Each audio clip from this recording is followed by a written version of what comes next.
Duke freshman Kon Knueppel. For my money, the best shooter in the draft. I'm just like, it's the one superpower there. I'm not really worried about with him. Another guy I was, so you like this, Kevin. I got to see him play in person against our local George Mason Patriots down at Durham, which was amazing. And he literally just hand checked the entire time. It was the only way he could stay in front of a quicker guard defensively, was to just steer them out of the way. And I guess because it was Duke at Cameron Indoor, they were just never going to call it. And I was like, oh, I am not loving the defense here. But he's also strong as shit for a freshman. Like, you cannot move this dude.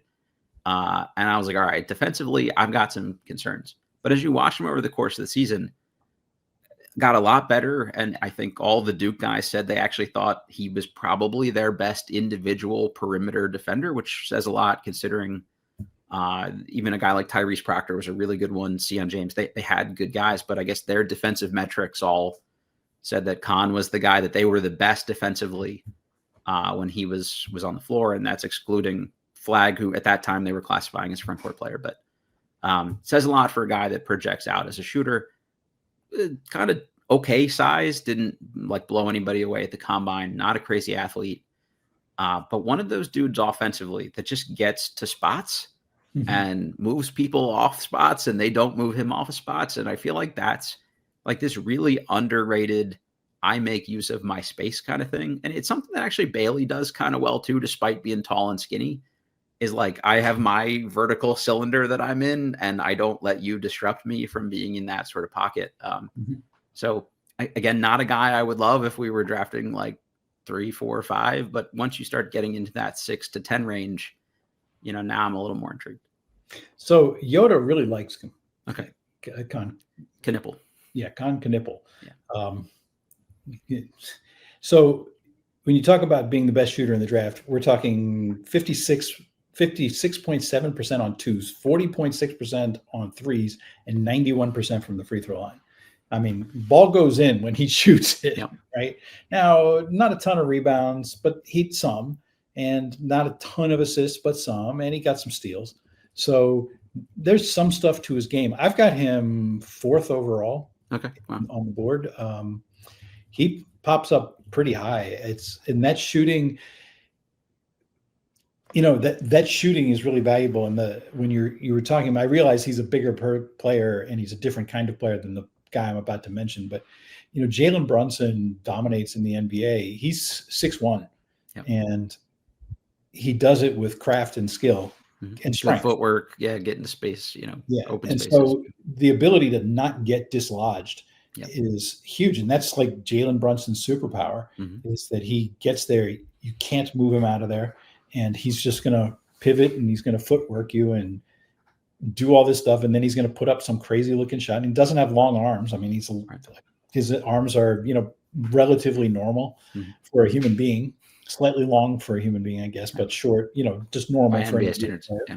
And so he still gets the shot off, doesn't get blocked a lot, all that stuff. And so, hearing you talk about Knueppel as being somebody who doesn't get dislodged, and clearly he can make shots. I mean, we're talking, high level shot maker. So, I would be willing certainly to take him at 6 if he's there. And there again, there's some concerns. Like he's not a crazy athlete, so does the defense take longer to translate and things like that, and not crazy long things like that. Like if he doesn't score efficiently the same way in the NBA, do you get much else there? I do think he was a decent ball mover, and honestly, one of the things that I didn't like about this Duke team, they didn't really have a point guard. Like Flag initiated a lot of offense. They let Sion James, who couldn't dribble with one of his hands, bring the ball up across half court a lot of times. So I think that's actually something I'd give the Duke guys more credit for, is the amount of shots they made, considering nobody was really like breaking down the defense for them other than when Flag did it. Says a lot about him too. So I'm not worried about the shooting translating. It's just, can you get anything else from him enough to make it worth taking him, in this range? And that's really going to be the question. But it's, every one of these guys, I have like one really big question about, at least one really big one. That's like the Corey Kispert question, though. I mean, Kispert's a great 3-point shooter. He's learned how to get in and convert inside in a lot of ways, although he doesn't finish well when there's size at the rim. But it's the thing with Kispert is that there's so little else to his game that he has to score more efficiently than he does. He has to shoot over 40% from threes, or it's tough to have him out there because he doesn't defend, he doesn't rebound, he's not a playmaker, all of those things. And